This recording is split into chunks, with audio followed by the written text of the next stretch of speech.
हे राजकारण आहे, इथं काहीही होऊ शकतं असं म्हणतात ते उगाच नाही. तुम्हाला जर आठवत असेल तर नगरपालिकेच्या राजकारणात एकमेकांचे कट्टर विरोधक असणाऱ्या भाजप आणि काँग्रेस यांनी अंबरनाथ नगरपालिकेत हातमिळवणी केली होती. त्यावेळी राज्यभराची मोठी चर्चा रंगली. आता त्याच प्रकारचे एक आश्चर्यकारक समीकरण पाहायला मिळाले, कारण खुलताबाद पंचायत समितीत अशी एक युती झाली आहे ज्यामुळे राजकीय वर्तुळात मोठी चर्चा सुरू झाली. इथं एकत्र आले ते म्हणजे शिवसेना, ठाकरे गट आणि भाजप. म्हणजे महाराष्ट्रात 2019 पासून जे काही सत्तांतर, ज्या घडामोडी घडल्या त्या भाजप आणि शिवसेनेच्या युद्धामुळं किंवा एकत्र नसल्यामुळं झाल्या आणि तेच दोन्ही गट आता इथं एकत्र आलेत. म्हणजे राज्यभरात एकमेकांच्या विरोधात उभे असलेले दोन्ही गट स्थानिक पातळीवर एकत्र आलेत आणि सत्ता स्थापनेत हातमिळवणी केली. साहजिकच या निर्णयामुळे अनेकांच्या भुवया उंचावल्या, कारण दोन्ही गटांमध्ये राजकीय संघर्ष सुरू असताना ही युती कशी झाली हा प्रश्न उपस्थित झाला. मग नेमका खुलताबादमध्ये पंचायत समितीत काय घडलं, भाजपला यातून काय साध्य करून द्यायचं होतं, प्रशांत बंब किंवा सतीश चव्हाण यांचं नाव का यात येतंय, या युतीमागं कोणती राजकीय गणित होती, चला बोलूयात. नमस्कार, मी संजना. कट टू कट मध्ये आपलं स्वागत. यंदा झालेल्या स्थानिक स्वराज्य संस्थांच्या निवडणुकांमध्ये अनेक अपेक्षित अनपेक्षित आघाड्या युत्या पाहायला मिळाल्या. त्यामुळे नेमकं कोण कोणासोबत निवडणूक लढवतंय असा गोंधळच नागरिकांमध्ये निर्माण झाला.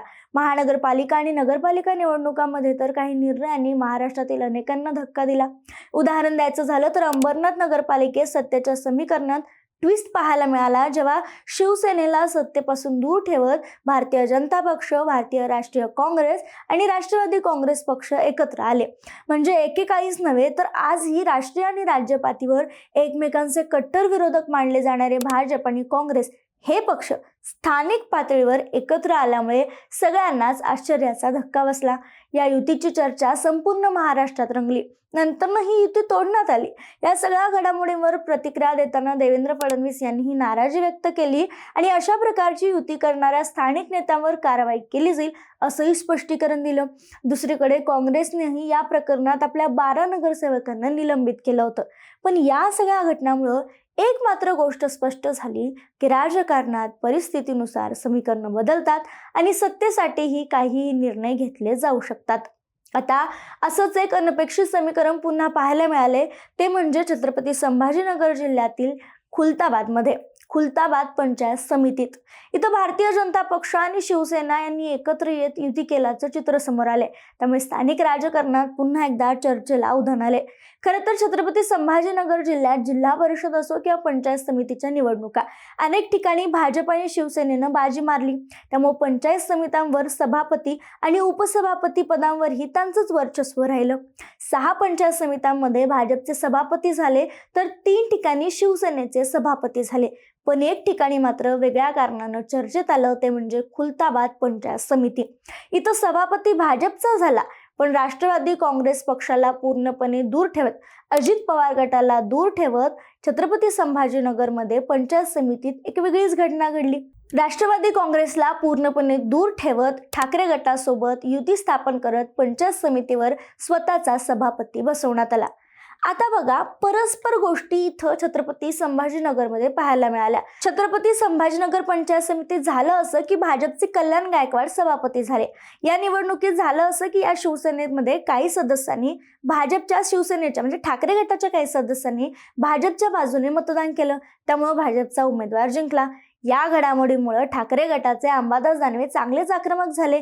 तुम्ही आमचे लोक का पळवले असा सवाल करत त्यांनी समिती परिसरातच कल्याण गायकवाड यांची कॉलर पकडण्याची घटना घडली. त्यामुळे ठाकरे गट आणि भाजपमधील संघर्ष स्पष्टपणे दिसून आला. मात्र ही शत्रुत्वाची धार जवळपास 25 किलोमीटर अंतरावर असलेल्या खुलताबाद गंगापूर पंचायत समितीत मात्र दिसली नाही.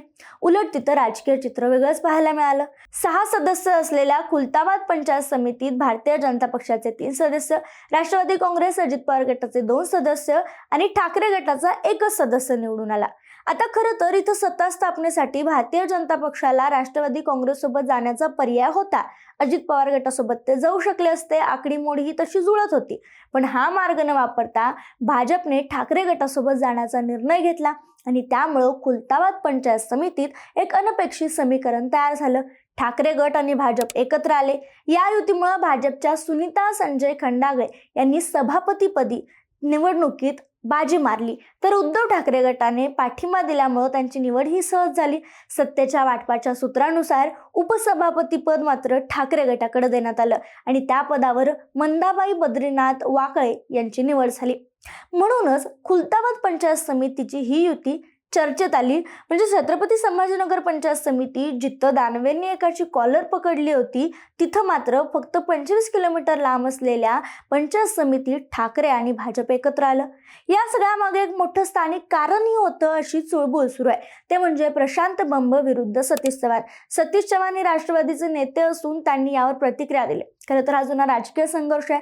सतीश चव्हाण यांनी याआधी प्रशांत बंब यांच्या विरोधात विधानसभेची निवडणूक लढवली होती, त्यामुळे दोघांमध्ये राजकीय तणाव आधीपासूनच होता. हे सगळं झाल्यानंतर जेव्हा अजित पवार गटाच्या राष्ट्रवादीला सोबत घेण्यात आलं नाही, तेव्हा यावर बोलताना सतीश चव्हाण चांगलेच नाराज झाले. त्यांनी आक्रमक भूमिका घेत मोठ्या शब्दात टीका केली. ते म्हणाले, जर अशा प्रकारे युतीमध्ये काम केलं जात असेल तर बाकीच्या ठिकाणी अध्यक्ष बसवायचा असेल तेव्हा राष्ट्रवादी काँग्रेस पक्षाची मदत त्यांना लागणार आहे. त्यावेळी आम्ही काय करायचं ते पाहू. आम्ही बांगड्या घालून बसलो नाही, याचं उत्तर आम्ही त्यांना नक्की देऊ. अशी प्रतिक्रिया सतीश चव्हाण यांनी या युतीवर दिली. म्हणजे अप्रत्यक्षपणे त्यांनी प्रशांत बंब यांच्यावर टीका केली असं म्हणलं तरी हरकत नाही. याला उत्तर देताना प्रशांत बंब म्हणाले, हातात बांगड्या घालण्याचं वक्तव्य करून महिला दिनाच्या दिवशी महिलांचा अपमान सतीश चव्हाण यांनी केलाय, त्यामुळे त्यांनी माफी मागावी. सतीश चव्हाण हे कोणत्या राष्ट्रवादीत आहेत हेच मला माहित नव्हतं. याआधी ते राष्ट्रवादी शरद पवारांसोबत होते, माझ्या विरोधात तुतारी चिन्हावर लढले आणि नंतर राष्ट्रवादी काँग्रेस पक्षात कधी आले हेच माहित नाही. खुलताबादमध्ये पंचायत समितीमध्ये 3 सदस्य निवडून आले. सभापती पदाची निवडणूक होती, त्यामुळे मी इथे होतो. स्थानिक पातळीवर ठाकरेंच्या ठाकरे शिवसेनेसोबत पदाधिकाऱ्यांनी युती केली. आमच्या पक्षाने संबंधित पदाधिकाऱ्यांना नोटीस दिली आहे, कारणंही विचारली आहेत, असं स्पष्टीकरण बंब यांनी दिलं. त्यामुळे या युतीची बंब यांना कल्पना नव्हती का, असाही सवाल या निमित्तानं उपस्थित होतोय. मात्र यावरून भाजपला नेमकं काय सांगायचं होतं, की गरज पडली तर आम्ही ठाकरेंसोबत परत युती करू शकतो असं यात सुचवायचं होतं का? आता या सगळ्या गोष्टी वरिष्ठ पातळीवर जातील, वरिष्ठ नेत्यांच्या कानावर आम्ही घालू असं सतीश चव्हाण म्हणालेत. मग या गोष्टी वरपर्यंत गेल्या तर याचा काय निर्णय होऊ शकतो हे सगळं पाहणं महत्वाचं आहे. मात्र या युतीवर सतीश चव्हाण विरुद्ध बंब यांच्या या विरोधाभासावर किंवा संभाजीनगर पंचायत समितीत जे घडलं, त्याच्यानंतर खुलताबाद पंचायत समितीत जे घडलं, या सगळ्यावर तुमचं मत काय आम्हाला कमेंटमध्ये कळवायला विसरू नका.